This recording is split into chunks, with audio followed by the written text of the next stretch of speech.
গত মঙ্গলবার এক প্রশ্নোত্তর পর্বে বিধানসভায় মাননীয় শিক্ষামন্ত্রী জানালেন যে বর্তমানে প্রাথমিক স্কুলে শিক্ষকের শূন্যপদ 5,635টি এবং সেখানে তিনি বললেন যে গত অর্থবর্ষে তিনি নিয়োগ করেছেন 9,500 জন 9,500 জন রাজ্য সরকার প্রাথমিক শিক্ষক নিয়োগ করেছে গত অর্থবর্ষে, সেটাই পরিষ্কার করে সেখানে বললেন।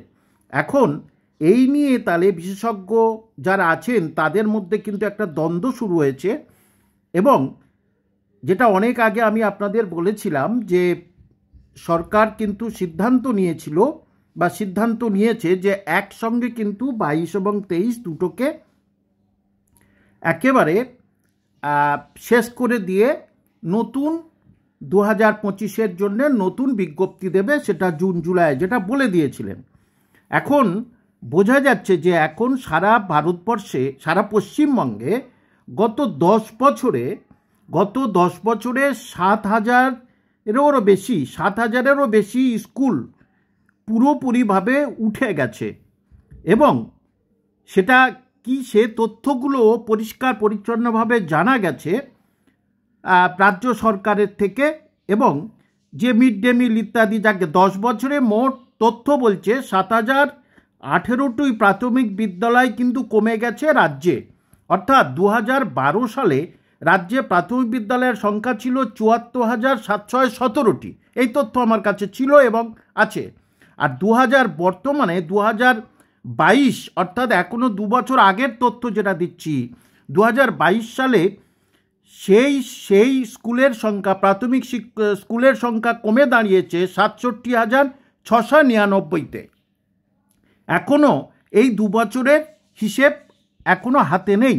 সবচেয়ে বেশি কিন্তু বিদ্যালয় কমেছে 1,192টি দক্ষিণ 24 পরগনায় এবং বলতে গেলে অনেক হয়ে যাবে, এবং যে পূর্ব মেদিনীপুরে 867টি বিদ্যালয় কমে গেছে। বিভিন্ন জায়গায় বিভিন্ন রকমের বিদ্যালয় কমে গেছে এবং এরকমভাবে প্রচুর তথ্য আছে হাতে, কিন্তু সবগুলো তো বিস্তারিতভাবে দেওয়া সম্ভব নয়। এবং দেখা যাচ্ছে যে একেবারে সেই শিলিগুড়ি মতো মহা পরিষদ, সেখানে হচ্ছে কি খুব কম ছোট জায়গা, সেখানে ওটা দেখা যাচ্ছে বলছে 83টা বিদ্যালয় বেড়েছে, কিন্তু কমেছে হচ্ছে কি আরও কমেছে, তার প্রায় ডবল কমে গেছে। যেমন পশ্চিম মেদিনীপুর এবং ঝাড়গ্রাম মিলে কমেছে 1,047টি, পূর্ব মেদিনীপুরে কমেছে 867টি বিদ্যালয় কমেছে। তার ফলে ছাত্রছাত্রী উধাও হয়ে গেছে, সুতরাং শিক্ষকের সংখ্যা কমে গেছে। এটাই হচ্ছে সরকারের তথ্য। কিন্তু কিভাবে তাহলে এই যে এত ছেলে মেয়ে যারা টেট পাস হয়ে আছে, সঙ্গে NIOS যুক্ত হয়েছে, তাহলে এদের জন্য এত কম শূন্যপদ হলে সেটা কি করে তারা মেনে নেবে? এবং আমি একজন শিক্ষকও এটা কিভাবে মেনে নিতে পারি? তারা বহু অপেক্ষায় আছে, বহুদিন ধরে আছে এবং 2014 সাল থেকে অনেকে পাস করে আছে, সবাই ইন্টারভিউয়ে যাবে এবং একটা বড় শূন্যপদ হওয়া দরকার ছিল, সেটা হলো না।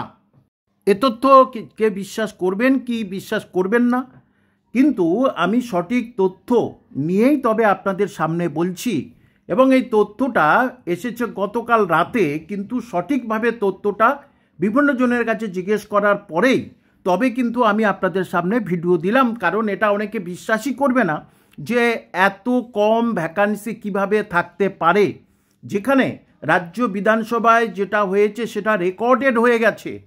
মাননীয় শিক্ষামন্ত্রী যা বলেছেন সেটা কিন্তু রেকর্ডেড হয়ে আছে।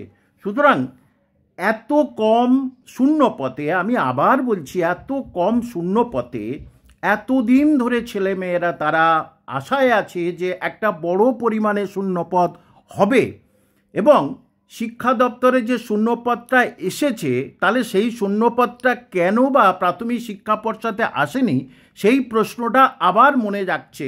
সেখানে কিন্তু অনেকের যাদের প্রশ্ন করেছিলাম তারা কিন্তু সেটার কোনো সদুত্তর আমাকে দিতে পারেননি এবং এক সাংবাদিক সে প্রথমেই আমাকে বলেছিল যে এই তথ্যটা এসেছে, আপনি কি জানেন?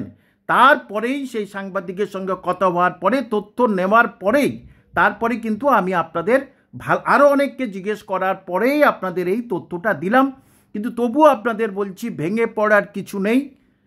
বলেছেন এই শূন্যপদ যখন বিজ্ঞপ্তি দেবে তখনই দেখা যাক কত শূন্যপদ আসে, কারণ 2022 আছে, 2023 আছে। 22-এর সঙ্গে সঙ্গেই কিন্তু 23 হবে, সেটা প্রথমেই বলেছিলেন। এবং এই দুটো একসঙ্গে নির্মূল করবেন, করে নতুন একেবারে কোনো কিছু রাখতে চাচ্ছে না, যেহেতু সামনে ইলেকশন, সুতরাং 2025-এর নতুন বিজ্ঞপ্তি দেবে, সেইটা একটা আশাই ছিল। কিন্তু এটা আমরা জেনে এসেছি সারা পশ্চিমবঙ্গের সমস্ত জায়গা থেকে কিন্তু প্রাথমিক স্কুলগুলো কিন্তু বন্ধ হয়ে গেছে, যেখানে ছাত্রছাত্রীর সংখ্যা কমে গেছে। কিন্তু প্রশ্ন আমার, কমে যাক উঠে যাক, শিক্ষক শিক্ষিকারা তো চাকরি ছাড়েননি, চাকরি ছাড়েননি। আর সেই জন্যেই কি এই ঘটনা ঘটেছে যে শিক্ষক শিক্ষিকারা তারা বেশি হয়ে আছে, স্কুল নেই, ছাত্রছাত্রী নেই? সুতরাং রেশিওটা বলেছেন, রেশিওটা পরে জেনে রাজ্য বিধানসভায় উনি বলবেন কোন স্কুলের কত ছাত্রছাত্রী আছে এবং রেশিও অনুযায়ী কি আছে। তাহলে এই জন্যেই কি বেশি শিক্ষক শিক্ষিকা তারা স্কুলে ছাত্রছাত্রী নেই বলে, সেই জন্যেই কি এই নতুন যে শূন্যপদ, এই যে 5,000-এর কাছাকাছি, এটাই হচ্ছে কি আমার প্রশ্ন।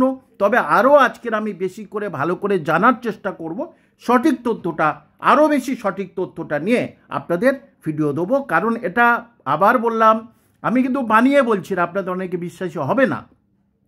বিধানসভায় অন রেকর্ড এই কথাটা বলেছেন মাননীয় ব্রাত্য বসু।